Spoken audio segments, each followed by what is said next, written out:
നമസ്കാരം, ഞാൻ സതീഷ് മലപ്പുറം. എൻ്റെ വീടിൻ്റെ സീലിംഗ് വർക്ക് നടന്നുകൊണ്ടിരിക്കുകയാണ്. ജിപ്സം സീലിംഗ് ആണ് ചെയ്യുന്നത്. അപ്പോൾ അതിനെക്കുറിച്ച് ചില കാര്യങ്ങൾ ഷെയർ ചെയ്യാനാണ് ഞാൻ വന്നിട്ടുള്ളത്. പ്രധാനമായും ജിപ്സം സീലിംഗ് ചെയ്യുമ്പോൾ ശ്രദ്ധിക്കേണ്ട കാര്യങ്ങളെ കുറിച്ചിട്ടാണ് ഞാൻ നിങ്ങൾ സംസാരിക്കാൻ ആഗ്രഹിക്കുന്നത്. അപ്പോൾ എൻ്റെ വീട് പണി തുടങ്ങുന്ന സമയത്ത് തന്നെ എൻ്റെ ഒരു ആഗ്രഹമായിരുന്നു വീടിൻ്റെ അകത്ത് സീലിംഗ് ചെയ്യണമെന്ന്.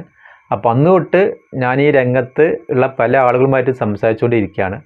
അപ്പോൾ അവിടെ കുറേ അനുഭവങ്ങൾ, പിന്നെ കുറേ വീട് പോയി കണ്ടു, അവിടെ കുറേ അനുഭവങ്ങൾ, പിന്നെ എൻ്റെ കുറച്ച് ഐഡിയാസ്, ഇതൊക്കെയാണ് ഞാൻ നിങ്ങൾ ഷെയർ ചെയ്യുന്നത്. പ്രത്യേകിച്ചും സീലിംഗ് ചെയ്യുമ്പോൾ ശ്രദ്ധിക്കേണ്ട കുറച്ച് കാര്യങ്ങൾ. അതിലൊന്നാമത്തെ കാര്യം, സീലിങ്ങിന് ഉപയോഗിക്കുന്ന മെറ്റീരിയൽസ് നല്ല ബ്രാൻഡഡ് ആയിട്ടുള്ള കമ്പനിയുടെ മെറ്റീരിയൽസ് മാത്രം ഉപയോഗിക്കുക, ക്വാളിറ്റിയുള്ള മെറ്റീരിയൽസ് ഉപയോഗിക്കുക. അതിനോടൊപ്പം തന്നെ നല്ല പരിചയസമ്പന്നരായിട്ടുള്ള ആളുകളെ കൊണ്ട് ഇത്തരം വർക്ക് ചെയ്യിപ്പിക്കുക. ഇത് രണ്ടും പ്രധാനപ്പെട്ട കാര്യങ്ങളാണ്. ഇതുകൂടാതെ കുറേ കാര്യം ഇനി ശ്രദ്ധിക്കാണ്ട് എനിക്ക് തോന്നിയ കുറച്ച് കാര്യങ്ങൾ പറയാം. നിങ്ങളുടെ വീട്ടിൽ സീലിംഗ് വർക്ക് ചെയ്യിക്കാൻ ഉദ്ദേശിക്കുന്നുണ്ടെങ്കിൽ ഈ നിലം പണി, അതായത് ടൈൽസ് മാർബിളൊക്കെ നിലത്ത് വിരിക്കുന്നതിന് മുന്നേ, അല്ലെങ്കിൽ നിലം പണി തുടങ്ങുന്നതിന് മുന്നേ ഇത്തരം സീലിംഗ് വർക്കുകൾ ചെയ്ത് പൂർത്തിയാക്കുക. കാരണം നമുക്കറിയാം, സീലിംഗ് എന്ന് പറഞ്ഞാൽ മുകളിൽ ചെയ്യുന്ന വർക്കാണ്. അപ്പോൾ സീലിംഗ് വർക്കേഴ്സിന് കോണിയോ അല്ലെങ്കിൽ ഹൈറ്റ് കൂട്ടാൻ എന്തെങ്കിലും കാര്യങ്ങളൊക്കെ നിലത്ത് വെക്കേണ്ടി വരും. ഇപ്പോൾ നമ്മുടെ ടൈൽസ് വർക്കൊക്കെ കഴിഞ്ഞ ശേഷമാണെങ്കിൽ ഇത്തരം ഈ കോണികളും മറ്റ് അല്ലെങ്കിൽ ഹൈറ്റ് കൂടുന്നതിലേക്ക് വെക്കുകയാണെങ്കിൽ ഈ നിലത്ത് സ്ക്രാച്ച് വീഴാനും അല്ലെങ്കിൽ മറ്റേ പൊട്ടൽ വരാനും ഇതിനൊക്കെ ചാൻസ് ഉണ്ട്. അപ്പോൾ എപ്പോഴും സീലിംഗ് വർക്ക് ചെയ്യാൻ ആഗ്രഹിക്കുന്നവർ നിലം പണി തുടങ്ങുന്നതിന് തൊട്ട് മുന്നേ അത് ഈ സീലിംഗ് പണി വർക്ക് പൂർത്തിയാക്കാൻ ശ്രമിക്കുക. പിന്നെ നമുക്ക് ചിലപ്പോൾ ചില ആളുകൾക്ക് നിലം പണിയൊക്കെ കഴിഞ്ഞ ശേഷം കുറേ കഴിഞ്ഞിട്ടായിരിക്കും സീലിംഗ് ചെയ്യുന്ന ആഗ്രഹം ഉണ്ടായിരിക്കുക. അപ്പോൾ നമ്മൾ അതിനുള്ള കാര്യങ്ങൾ, അതായത് ഈ നിലത്തിൻ്റെ കേടുപാട് കൂടാതെ ഇരിക്കാൻ വേണ്ടിയുള്ള മുൻകരുതലുകൾ എടുത്തിട്ട് വേണം ഇത്തരം വർക്കുകൾ ചെയ്യാൻ.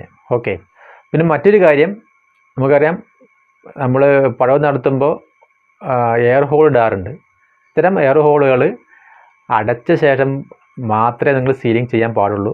അത് നമുക്കറിയുന്ന കാര്യമാണ്. അല്ലെങ്കിൽ എന്താ നമുക്ക് സംഭവിക്കാൻ നമുക്കറിയാം.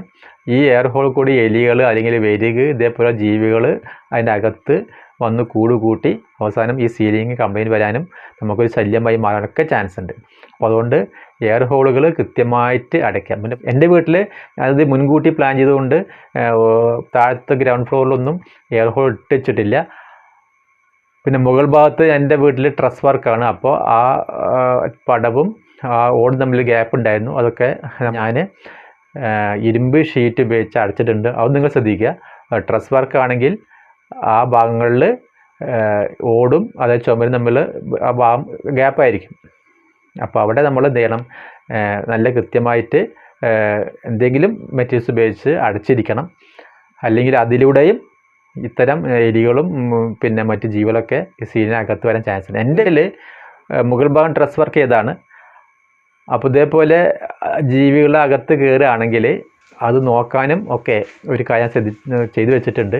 ഇത് കണ്ടല്ലോ, ഒരു ബാത്റൂമിൻ്റെ മുകൾ ഭാഗമാണിത്. അപ്പോൾ ഈ മുകൾ ഭാഗം ലിൻഡലിൻ്റെ തൊട്ട് 2 വരി മുകളിൽ ഫ്ലാറ്റായിട്ട് വാർത്താണ്. അപ്പോൾ അവിടെ ഈ ഡോറിലൂടെ എന്ത് ചെയ്യാം, നമുക്ക് അവിടെ കയറിയിട്ട് നമുക്ക് സീലിൻ്റെ അകത്ത് മൊത്തം നമുക്ക് നോക്കാവുന്നതാണ്. എന്തെങ്കിലും പ്രശ്നങ്ങളോ നോക്കാവുന്നതാണ്.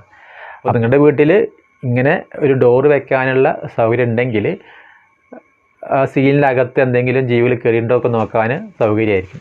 പിന്നെ ശ്രദ്ധിക്കേണ്ട പ്രധാനപ്പെട്ട ഒരു വേറൊരു കാര്യമുണ്ട്. നിങ്ങൾ മുകളിൽ, എൻ്റെ വീടിൻ്റെ മുകൾ ഭാഗം ട്രസ് വർക്ക് ചെയ്ത് പറഞ്ഞല്ലോ, ഇതുവരെ ചോർച്ചൊന്നും വന്നിട്ടില്ല.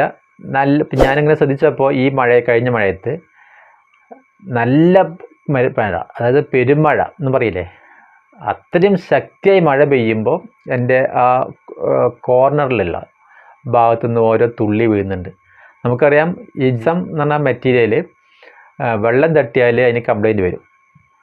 അപ്പോൾ ഞാൻ ചെയ്തത്, എൻ്റെ വീടിൻ്റെ ട്രസ് വർക്ക് ചെയ്ത് കുറച്ച് കാലമായി. അപ്പോൾ 1-2 മഴ വന്നു. ആ മഴ സമയത്തൊക്കെ ഞാൻ ഇതിന് എവിടെയെങ്കിലും ചോർച്ച ഉണ്ടോ എന്ന് ശ്രദ്ധിക്കുകയായിരുന്നു. കാരണം ജിപ്സം സീൻ ചെയ്യുമ്പോൾ ചോർച്ച ഉണ്ടാകാൻ പാടില്ല. ട്രസ് വർക്ക് ചെയ്ത് ഓട് ചെയ്യുന്നവർ സീലിംഗ് ചെയ്യാൻ ഉദ്ദേശിക്കുന്നുണ്ടെങ്കിൽ, അതായത് ജിപ്സം സീൻ ചെയ്യാൻ ഉദ്ദേശിക്കുന്നെങ്കിൽ ഒരു മഴക്കാലം നിങ്ങൾ വെയിറ്റ് ചെയ്യുക. അത് കഴിഞ്ഞ ശേഷം മാത്രം ഇത്തരം ജിപ്സം സീലിംഗ് ചെയ്യുക.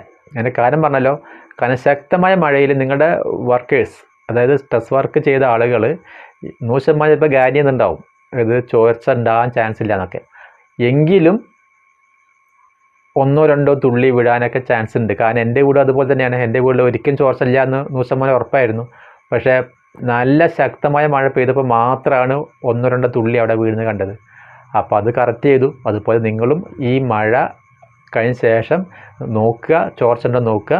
ആ മഴ ചോർച്ച 1-2 തുള്ളി എവിടെയും വീഴുന്നുണ്ടെങ്കിൽ അത് കറക്റ്റ് ചെയ്ത ശേഷം മാത്രം ജിപ്സം സീലിംഗ് ചെയ്യുക. അല്ലെങ്കിൽ ജിപ്സം സീലിങ്ങിന് കംപ്ലൈൻറ്റ് വരാം. നമുക്കറിയാൻ കഴിയില്ല. നമുക്ക് താഴത്തിങ്ങനെ മഴ തുള്ളി വീണ് താഴെ ജിപ്സം സീലിംഗ് താഴ്ഭാഗത്ത് ഇങ്ങനെ പൂപ്പിൽ വരുമ്പോഴാണ് നമ്മൾ ഈ ചോർച്ച നമ്മൾ ശ്രദ്ധയപ്പെടുള്ളൂ. അപ്പോൾ നല്ലത് ആ ചോർച്ച മാറ്റിയതിന് ശേഷം മാത്രം നിങ്ങൾ എന്ത് ചെയ്യുക, ജിപ്സം സീലിംഗ് ചെയ്യാൻ തുടങ്ങുക. പിന്നെ മറ്റൊരു കാര്യം, എൻ്റെ അഭിപ്രായത്തിൽ സിമ്പിളായിട്ടുള്ള ഡിസൈൻ തിരഞ്ഞെടുക്കുക. കാരണം കുറേ ഡിസൈനൊക്കെ വന്നിട്ടുണ്ടെങ്കിൽ അതിൻ്റെ അകത്തൊക്കെ പൊടി കയറാൻ ചാൻസ് ഉണ്ട്. അപ്പോൾ ആ പൊടിയൊക്കെ നിയന്ത്രിച്ച് നമുക്ക് മെയിൻറ്റെയിൻ ചെയ്യാൻ പറ്റുമെങ്കിൽ കുഴപ്പമില്ല. അല്ലാത്തവരൊക്കെ എന്ത് ചെയ്യുക, വളരെ സിമ്പിളായിട്ടുള്ള ഡിസൈൻ തിരഞ്ഞെടുക്കുക. പൊടിയൊന്നും പിടിക്കാതെ കൊണ്ടുപോകാൻ നല്ലത് അതായിരിക്കും. പിന്നെ മറ്റൊരു കാര്യം, നിങ്ങൾ സീലിംഗ് ചെയ്യാൻ ഉദ്ദേശിക്കുന്നുണ്ടെങ്കിൽ സീലിങ്ങിലേക്ക് വേണ്ട ലൈറ്റ്, ഫാന് ഇതൊക്കെ മുൻകൂട്ടി പ്ലാൻ ചെയ്യുക. അതിന് വേണ്ട വയറുകൾ നിങ്ങൾ വയറിങ് സമയത്ത് തന്നെ വലിച്ചിടുക. അല്ലെങ്കിൽ നമ്മൾ സീലിങ്ങിലേക്കുള്ള വയറിങ് ചെയ്യാൻ കുറേ ബുദ്ധിമുട്ടാവും. വീണ്ടും വയറൊക്കെ വലിക്കേണ്ടി വരും. അത് വയറിങ് ആയിരിക്കും വളരെ ബുദ്ധിമുട്ടാവും. അപ്പോൾ എൻ്റെ വീട്ടിൽ സീലിംഗ് മുൻകൂട്ടി പ്ലാൻ ചെയ്തുകൊണ്ട് അതിന് വേണ്ട വയറൊക്കെ വലിച്ചിട്ടായിരുന്നു അത് തന്നെ. അതുകൊണ്ട് ഒറ്റ ദിവസം കൊണ്ടാണ് ഒരാൾ, അതായത് താഴെയും എൻ്റെ ഗ്രൗണ്ട് ഫ്ലോറിലും അതുപോലെ ഫസ്റ്റ് ഫ്ലോറിലും എല്ലാ ഭാഗത്തുള്ള സീലിങ്ങിലെ വയറിങ് ചെയ്തത് ഒറ്റ ദിവസം കൊണ്ടാണ്. അതിന് കാരണം മുൻകൂട്ടി വയറൊക്കെ വലിച്ചിട്ടായിരുന്നു. പിന്നെ അധികം പണി ഉണ്ടായിരുന്നില്ല. അപ്പം പിന്നെ ഇതിൻ്റെ റേറ്റാണ്. നമുക്കറിയാം, വീട് പണിയുമായി ബന്ധപ്പെട്ട എല്ലാ മെറ്റീരിയൽസിനും റേറ്റ് കൂടിക്കൊണ്ടിരിക്കുകയാണ്. ഞാൻ ഈ വീഡിയോ ചെയ്യുന്നത് 2021 നവംബർ മാസത്തിലാണ്. ഇന്നത്തെ ജിപ്സം സീലിങ്ങിൻ്റെ സ്ക്വയർ ഫീറ്റ് റേറ്റ്, അതായത് മെറ്റീരിയൽസ് അടക്കമുള്ള സ്ക്വയർ ഫീറ്റ് റേറ്റ് 55 മുതൽ 65 രൂപ വരെയാണ്. അപ്പോൾ ഈ റേറ്റ് നിങ്ങൾ ഏൽപ്പിക്കുന്ന ഈ വർക്ക് ഏൽപ്പിക്കുന്നതുമായിട്ട് സംസാരിച്ച് ഉറപ്പ് വരുത്തുക. ഓക്കെ. അപ്പോൾ ഇതുപോലെ കുറേ കാര്യങ്ങൾ ഇത്തരം ജിപ്സം സീലിംഗ് ചെയ്യുമ്പോൾ ശ്രദ്ധിക്കാനുണ്ട്. അപ്പം അങ്ങനെ ശ്രദ്ധിച്ചിട്ടുണ്ടെങ്കിൽ നമുക്ക് സീലിംഗ് വളരെ കാലം കേടുകൂടാതെ നമുക്ക് ഉപയോഗിക്കാൻ പറ്റും. ഈ സീലിങ്ങിനെ കുറിച്ച് കുറേ കാര്യം ഷെയർ ചെയ്യാനുണ്ട്. അത് അടുത്ത വീഡിയോ ഷെയർ ചെയ്യാം. അപ്പോൾ നിങ്ങൾക്ക് ഈ വീഡിയോ ഇഷ്ടപ്പെട്ടെങ്കിൽ ഷെയർ ചെയ്യുക. ഇതേപോലുള്ള വീഡിയോസ് നിങ്ങൾക്ക് ഇനി ലഭിക്കണമെങ്കിൽ എൻ്റെ ചാനൽ സബ്സ്ക്രൈബ് ചെയ്യുക. തൊട്ടടുത്തുള്ള ബെൽ ബട്ടൺ കൂടി ഒന്ന് എനേബിൾ ചെയ്തിടുക. ഓക്കെ, നമുക്കൊരു പുതിയ വീഡിയോ ആയിട്ട് നമുക്ക് വീണ്ടും കാണാം. Okay, by.